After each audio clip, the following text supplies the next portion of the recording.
Assalamualaikum warahmatullahi wabarakatuh. Halo semuanya, apa kabar? Semoga kalian selalu sehat ya. Jangan lupa untuk menerapkan 3M, yaitu memakai masker, menjaga jarak, dan mencuci tangan di alir yang mengalir. Di masa pandemi ini, kita banyak menghabiskan waktu di rumah aja, baik itu untuk pekerjaan, sekolah, kemudian kuliah, atau bahkan membaca buku atau menonton film. Nah, berbicara tentang buku dan film, ternyata itu semua diatur loh dalam undang-undang. Tujuannya agar tidak terjadi plagiarisme. Di dalam video ini, kami akan membahas tentang hak kekayaan intelektual. Bagi kalian yang belum tahu apa sih hak kekayaan intelektual itu, nah, pas banget nih, video ini akan membahas tuntas dari awal hingga akhir. Tapi sebelumnya, kita intip dulu yuk daftar isinya. Yang pertama, ada pengertian dan dasar hukum masing-masing. Yang kedua, ada hak kekayaan intelektual dalam dunia internasional. Yang ketiga, ada hak-hak yang diterima. Yang keempat, ada tata cara pendaftaran. Yang kelima, ada pembatasan. Yang keenam, ada kejahatan dan pelanggaran HKI. Yang ketujuh, ada daftar istilah. Kalian pasti penasaran kan? So, happy watching!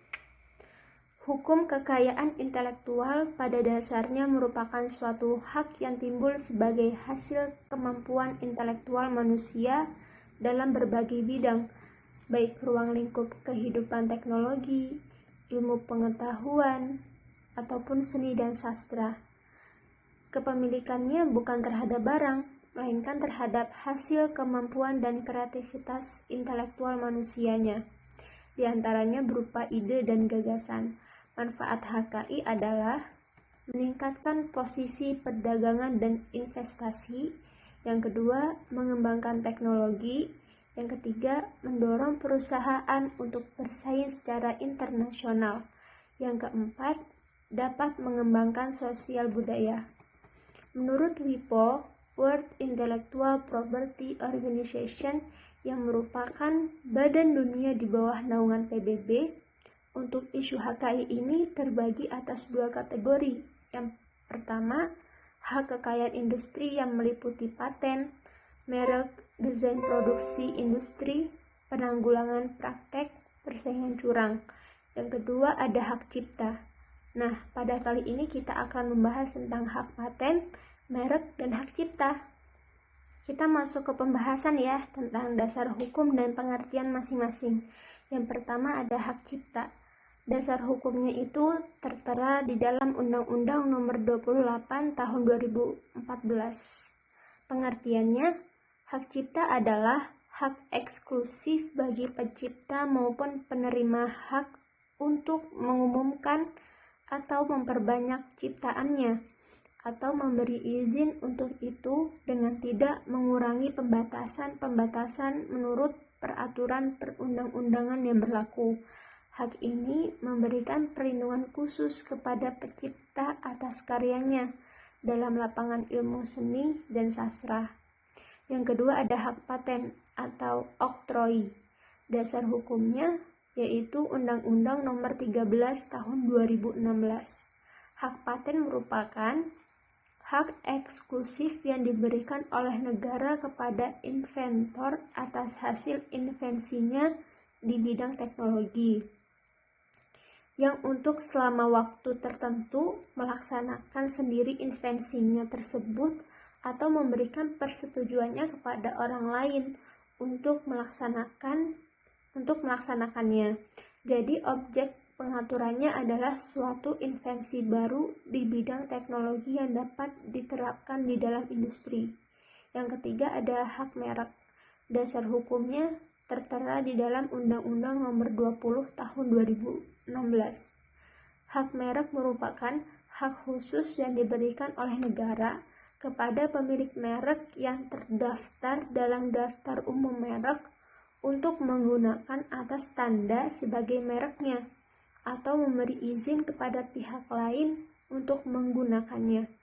Nah, objek pengaturan merek ini berupa tanda, baik itu gambar, nama, kata, huruf, angka, ataupun susunan warna. yang memiliki tanda pembeda dan digunakan pada kegiatan perdagangan barang dan jasa. Kita masuk pembahasan yang kedua tentang hak kekayaan intelektual dalam dunia internasional. Yang pertama ada Paris Convention. Untuk pertama kalinya pada tanggal 20 Maret 1883 di Paris, Perancis, negara-negara di dunia berhasil menyepakati perlindungan terhadap HKI yang bersifat internasional. Sampai pada Januari 1993 telah diratifikasi oleh 108 negara. Paris Convention ini mengatur perlindungan hak milik perindustrian yang meliputi hak penemuan atau paten. Yang kedua ada model dan rancang bangun. Yang ketiga desain industri. Yang keempat ada merek dagang. Yang kelima ada nama dagang. Dan yang terakhir ada persaingan curang. Isi dari Paris Convention ini dibagi menjadi 3 hal penting. Di antaranya perihal prosedur, prinsip-prinsip yang dijadikan pedoman wajib bagi negara-negara anggota, dan ketentuan-ketentuan perihal patennya sendiri. Yang kedua ada Bern Convention. Pada tahun 1886 disusul dengan perlindungan hak cipta, yakni dengan disahkannya Bern Convention yang sampai pada bulan Januari 1993 telah diratifikasi oleh 95 negara. Pada dasarnya yang diatur adalah menyangkut karya kesusastraan, kesenian, dan ilmu pengetahuan. Baik Paris Convention ataupun Bonn Convention merupakan law-making treaty, sehingga semua negara terbuka untuk ikut serta dalam konvensi ini, yakni dengan cara meratifikasinya dan menyerahkan naskah ratifikasi tersebut kepada Direktur Jenderal WIPO. Yang ketiga ada WIPO, World Intellectual Property Organization, dibentuk oleh PBB pada tanggal 14 Juli 1967 di Stockholm berdasarkan Convention Establishing the World Intellectual Property Organization untuk menangani dan mengurus hal-hal yang berkaitan dengan perlindungan hak milik, perindustrian, dan hak cipta. Selain mengurus kerjasama administrasi pembentukan perjanjian atau traktat internasional dalam rangka perlindungan HKI, WIPO juga bertugas mengemban dan melindungi HKI di seluruh dunia, melakukan kerjasama dengan organisasi-organisasi internasional lainnya. Yang keempat ada TRIPS, Trade Related Aspects of Intellectual Property Rights, yaitu merupakan perjanjian internasional di bidang HKI terkait perdagangan. Perjanjian ini merupakan salah satu kesepakatan di bawah Organisasi Perdagangan Dunia atau WTO, World Trade Organization, yang bertujuan menyeragamkan sistem hak kekayaan intelektual di seluruh negara anggota WTO. TRIPS merupakan rezim peraturan hak kekayaan intelektual dengan objek perlindungan paling luas dan paling ketat. Karena merupakan bagian dari WTO, maka pelaksanaan TRIPS dilengkapi dengan sistem penegakan hukum dan penyelesaian sengketa. TRIPS memaksakan paradigma perlindungan hak kekayaan intelektual yang seragam di negara anggota WTO. Padahal, ada perbedaan mendasar dalam perspektif memandang hak kekayaan intelektual antara negara maju dan negara berkembang. Negara maju menganut sistem perlindungan hak kekayaan intelektual modern yang memberikan hak eksklusif pada individu atas ilmu dan penemuannya. Sedangkan negara berkembang dengan masyarakat yang masih tradisional justru menganggap peniruan karya dan pengetahuan sebagai penghargaan tertinggi atas karya tersebut. Yang kelima ada GAAT, yaitu General Agreement on Tariffs and Trade, persetujuan umum mengenai tarif dan perdagangan, merupakan sebuah perjanjian perdagangan multilateral dengan tujuan menciptakan perdagangan bebas, adil, dan membantu menciptakan pertumbuhan ekonomi dan pembangunan guna mewujudkan kesejahteraan umat manusia. aturan tentang hak kekayaan intelektual. Yang pertama ada TRIPS dengan Undang-Undang Nomor 7 Tahun 1994. Yang kedua ada Paris Convention, Keputusan Presiden Nomor 15 Tahun 1997. Yang ketiga ada Patent Cooperation Treaty and Regulation under the PCT, Keputusan Presiden Nomor 16 Tahun 1997. Selanjutnya ada Trademark Law Treaty, Keputusan Presiden Nomor 16 Tahun 1997. Yang terakhir ada WIPO, Keputusan Presiden Nomor 19 Tahun 1997. Pembahasan selanjutnya mengenai hak-hak yang diterima. Yang pertama ada hak cipta. Hak yang diterima diantaranya hak eksklusif, bahwa hanya pemegang hak ciptalah yang bebas melaksanakan hak cipta tersebut, sementara orang atau pihak lain dilarang melaksanakan hak cipta tersebut tanpa persetujuan pemegang hak cipta.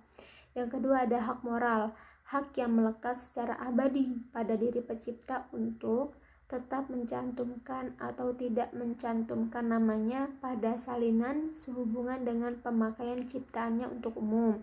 Yang kedua ada menggunakan nama aliasnya atau samarannya. Yang ketiga ada mengubah ciptaannya sesuai dengan kepatutannya dalam masyarakat. Yang keempat mengubah judul atau anak judul ciptaan. Yang kelima mempertahankan haknya dalam hal terjadi distorsi ciptaan, mutilasi ciptaan, modifikasi ciptaan, atau hal yang bersifat merugikan kehormatan atau reputasinya. Terus yang terakhir ada hak ekonomi. Hak-hak yang diterima selanjutnya adalah hak paten, di mana terbagi menjadi dua. Yang pertama, dalam hal paten produk, membuat, menggunakan, menjual, mengimpor, menyerahkan, menyewakan, atau menyediakan untuk dijual, atau disewakan, atau diserahkan produk yang diberi paten. Yang kedua, dalam hal proses, menggunakan proses produksi yang diberi paten untuk membuat barang atau tindakan lainnya. Terakhir, hak yang diterima hak paten merupakan hak eksklusif yang diberikan negara kepada pemilik merek yang terdaftar untuk jangka waktu tertentu dengan menggunakan sendiri merek tersebut atau memberikan izin kepada pihak lain untuk menggunakannya. Pembahasan selanjutnya tentang tata cara pendaftaran. Yang pertama, hak cipta. Pencatatan ciptaan dan produk hak terkait diajukan dengan permohonan secara tertulis dalam bahasa Indonesia oleh pencipta, pemegang hak cipta, pemilik hak terkait, atau kuasanya kepada menteri, baik dilakukan secara elektronik ataupun non-elektronik. Tata cara pendaftaran selanjutnya yaitu hak paten. Paten diberikan secara permohonan yang diajukan oleh pemohon atau kuasanya kepada menteri secara tertulis dalam bahasa Indonesia dengan membayar biaya. Tata cara pendaftaran yang terakhir yaitu tentang hak merek. Permohonan pendaftaran merek diajukan oleh pemohon atau kuasanya kepada menteri secara elektronik ataupun non-elektronik dalam bahasa Indonesia, dilampiri dengan label merek dan bukti pembayaran biaya. Oke, wait. Pembatasan. Yang pertama itu ada hak cipta. Pembatasan hak cipta ialah perbuatan yang tidak dianggap sebagai pelanggaran hak cipta, meliputi 1. Pengumuman pendistribusian komunikasi dan atau penggandaan lambang negara dan lagu kebangsaan menurut sifat yang aslinya.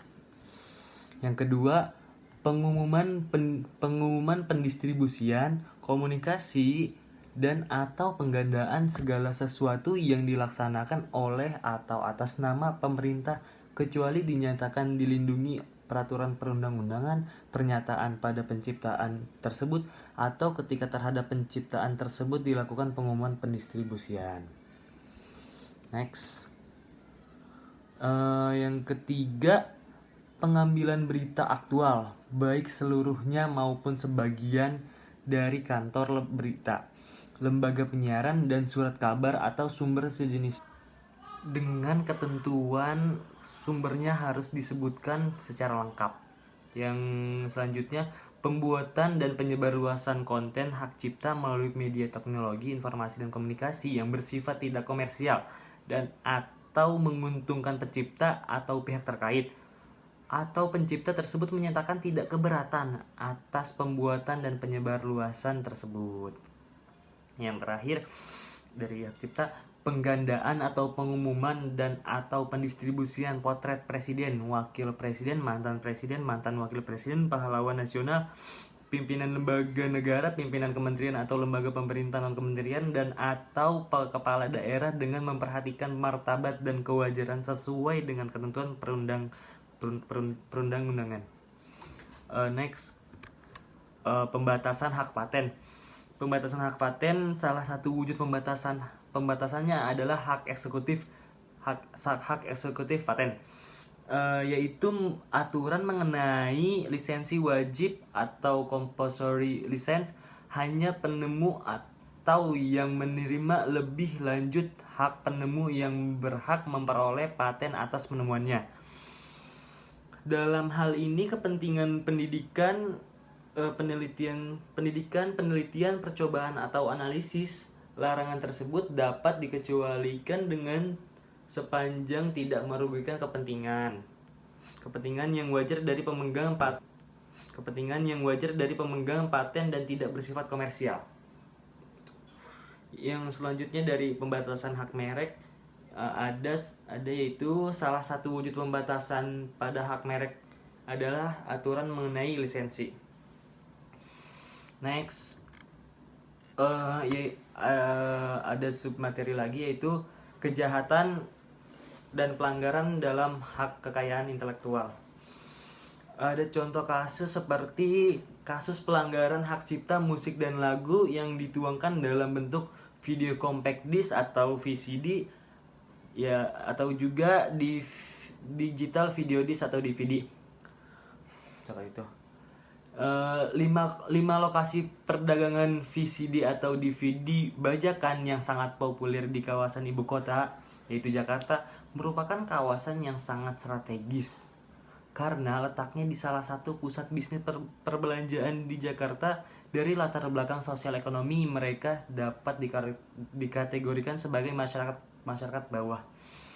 Pedagang VCD atau DVD bajakan sendiri berasal dari lingkungan sekitar dan selebihnya berasal dari luar daerah Jakarta, dan para pedagang tersebut telah melakukan perdagangan di kawasan ibu kota Jakarta lebih dari 3 tahun. Adapun VCD atau DVD bajakan yang diperdagangkan itu meliputi VCD atau DVD yang berisikan musik dan lagu serta berisikan film, bahkan kepingan VCD dan DVD kosong. Next, adanya peredaran VCD dan DVD yang bermuatan musik, lagu, dan film berasal dari dalam negeri bahkan juga dari luar negeri. Umumnya pedagang VCD atau DVD bajakan yang paling laku didominasi oleh VCD atau DVD yang isinya merupakan hal terbaru. Perdagangan VCD dan DVD bajakan setiap kiosnya memperdagangkan VCD dan juga DVD bajakan setiap kiosnya memperdagangkan kurang lebih 1000 keping VCD dan DVD. Sementara itu di daerah tersebut diperkirakan ada 350 kios yang melakukan perdagangan VCD dan DVD bajakan. Dari jumlah kios tersebut ada kios yang bersifat permanen dan juga ada temporer. Perlu diketahui bahwa sekitar pedagang VCD dan DVD bajakan ini terdapat juga kios permanen yang memperdagangkan VCD atau DVD yang original atau legal. Dalam transaksi perdagangan VCD atau DVD bajakan ini banyak diketemukan dan ada banyak pihak yang juga terlibat. pihak-pihak di sini tidak hanya antara pedagang dengan pembeli, tetapi ada pihak-pihak lainnya, yaitu penyalur, keamanan, polisi, dan juga petugas retribusi dan tukang parkir. Next. Dari praktek perdagangan VCD dan DVD bajakan tersebut, maka sangat jelas bahwa praktek perdagangan tersebut merupakan suatu tindakan pelanggaran hukum hak cipta. Pelanggaran hukum hak cipta ini dapat menimbulkan kerugian yang sangat luas atau economic right dari pemilik atau pemegang hak. Namun dalam skala yang lebih luas juga menimbulkan dampak negatif bagi pemerintah serta masyarakat luas yang secara totalitas menimbulkan kerugian yang sangat besar. Next. Itu ada daftar istilah di sini. Daftar istilah yang pertama intellectual property, yaitu kekayaan intelektual. WIPO adalah World Intellectual Property Organization. Yang ketiga WTO, World Trade Organization. Yang keempat Trade Related Aspect of Intellectual Property. Yang terus selanjutnya ada GAAT, General Agreement of Trade and Trade, Tariff and Trade. Yang selanjutnya ada PCT, Patent Cooperation Treaty. Yang terakhir ada copyright atau hak cipta. Next ada lagi daftar istilahnya trademark atau yaitu hak merek, invention of patent, hak penemuan atau hak paten, utility models, model dan rancang bangunan, industrial design industri, trade names, nama dagang, unfair competition, persaingan curang. Next di sini ada referensi hukum hak kekayaan intelektual Indonesia atau Intellectual Property Right Law in Indonesia oleh Sujana Donandi SHMH. Terus juga ada mengenal lebih dekat hukum hak kekayaan intelektual oleh Dr. Abdul Atsar SHMH. Selanjutnya ada Undang-Undang Nomor 28 Tahun 2014 tentang hak cipta. Selanjutnya juga ada Undang-Undang Nomor 13 Tahun 2016 tentang hak paten. Yang terakhir ada Undang-Undang Nomor 20 Tahun 2016 tentang hak merek. Next penutupan. Terima kasih kepada teman-teman yang sudah memperhatikan. Terima kasih atas perhatiannya. Terima kasih juga kepada dosen pengampu kita, yaitu Pak Narawi. Sekian, kurang lebih mohon maaf. Wassalamualaikum warahmatullahi wabarakatuh.